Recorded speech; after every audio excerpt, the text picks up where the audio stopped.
और अब डोंगरगढ़ लेकर चलते हैं जहां पर इस वक्त अमित शाह पहुंचे हुए हैं। गृह मंत्री भाई विजय शर्मा जी, छत्तीसगढ़ शासन के वित्त मंत्री श्री ओपी चौधरी जी, यहां के सांसद श्रीमान संतोष पांडे जी, संसद भवन में मेरे साथी भारतीय जनता पार्टी के राज्यसभा के सदस्य श्रीमान नवीन जैन जी, मंच पर उपस्थित सभी सम्माननीय गणमान्य प्रतिभाओं और आज मेरी तरह विद्यासागर जी महाराज को कार्यांजलि देने के लिए आए हुए सभी भक्तों को मेरा प्रणाम, नमस्कार। आज मेरे लिए, भाई बैठ जाओ, आप सुन नहीं रहे हो, बैठ जाओ यार, मैं जिद्दी टाइप का आदमी हूं, बाद में ही बोलूंगा, सेट कर बैठ जाओ भाई, प्लीज बैठ जाइए, मेरा आपसे विनम्र निवेदन है, बैठ जाइए।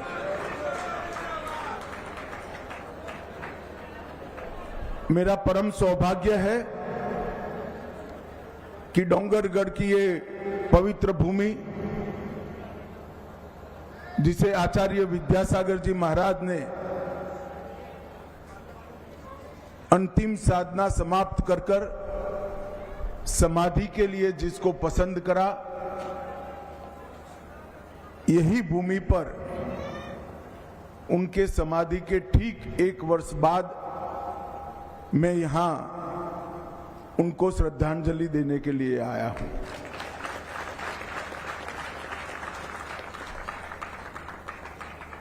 मैं मन से मानता हूं कि आचार्य जी केवल एक संत नहीं थे, जैनाचार्य नहीं थे, वो एक प्रकार से एक युग पुरुष थे, जिन्होंने एक नए विचार का, नए युग का प्रवर्तन किया। ऐसा उनका जीवन कार्य रहा। आज पीछे मुड़कर देखते हैं तो कर्नाटक में जन्मे एक बालक की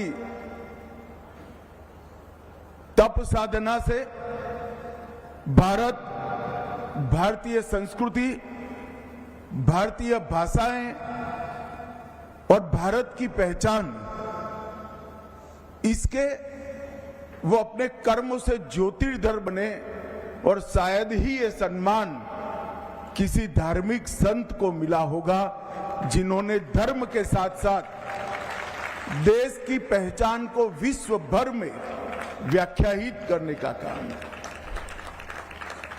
मुझे मेरे जीवन में कई बार, 5 बार मैं आचार्य जी के चरणों में बैठा हूं। हर बार उनका आग्रह रहता था कि हमारी भाषाएं, इसका संरक्षण और संवर्धन होना चाहिए, हमारी संस्कृति अक्षुण्ण रहनी चाहिए, भारत का गौरव, भारतीयता का गौरव विश्व भर में दिगंत तक फैलना चाहिए और भारत की पहचान इंडिया नहीं, अपने नाम से भारत से होना चाहिए। और भाइयों बहनों, पूरा विश्व अचंभे में पड़ गया जब G20 की मेजबानी भारत कर रहा था और G20 का जो निमंत्रण विश्व भर के राष्ट्राध्यक्षों को गया, वहां प्राइम मिनिस्टर ऑफ इंडिया की जगह प्राइम मिनिस्टर ऑफ भारत लिखकर निमंत्रण।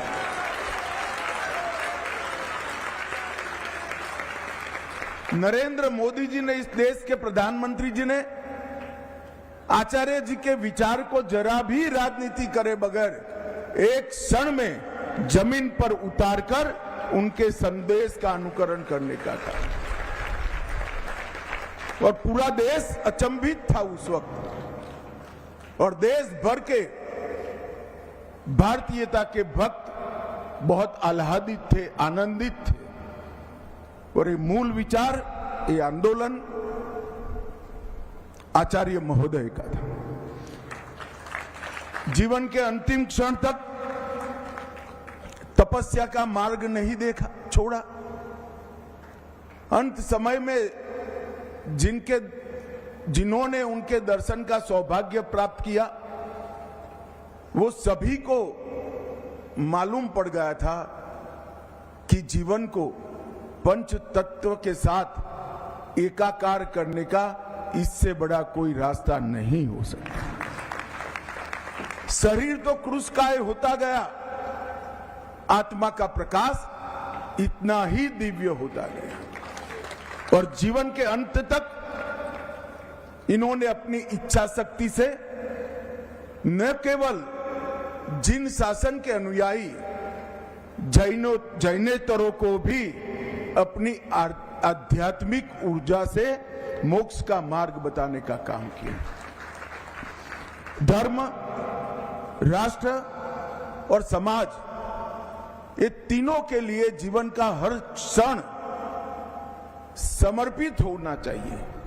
ऐसा बोलने वाले तो बहुत लोग संसार में मिलते हैं, मगर पूरा जीवन इस तरह से जीने वाले लोग कभी कभार ही देखते हैं। और ये आचार्य महोदय अहिंसा परमो धर्म का सिद्धांत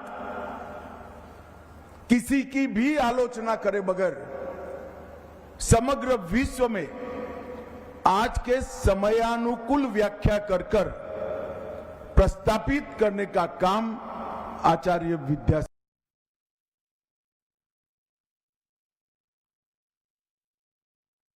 जी महाराज ने। जैन धर्म के सारे सिद्धांत जरा भी छेड़खानी करे बगैर पूरा जीवन न केवल उनका, उनके शिष्यों का भी उसी रास्ते पर चले, इसका उन्होंने आग्रह रखा। और आज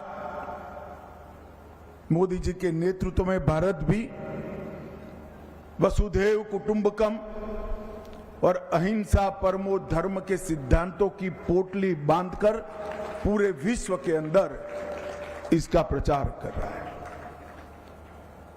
आज मेरे लिए बड़ा सौभाग्य का विषय है, नवीन जैन जी के नेतृत्व में डोंगरगढ़ के सारे कार्यक्रम के आयोजक मुझे मिलने के लिए आए थे कि आचार्य महोदय की समाधि की पहली वर्षगांठ पर 100 रुपये का सिक्का उनके स्मारक में रिजर्व बैंक ऑफ इंडिया जारी करें और 5 रुपये का एक कवल लिफाफा आचार्य जी के जीवन कवन को वर्णित करने वाला भी उसको जारी करें। मैंने जैसे ही ये दरखास्त मोदी जी के सामने रखी, उन्होंने एक क्षण में कहा कि आप आगे बढ़िए और अनुमोदन करें। और छोटे से ब्रेक लिए आप रुकेंगे, खबरें लगातार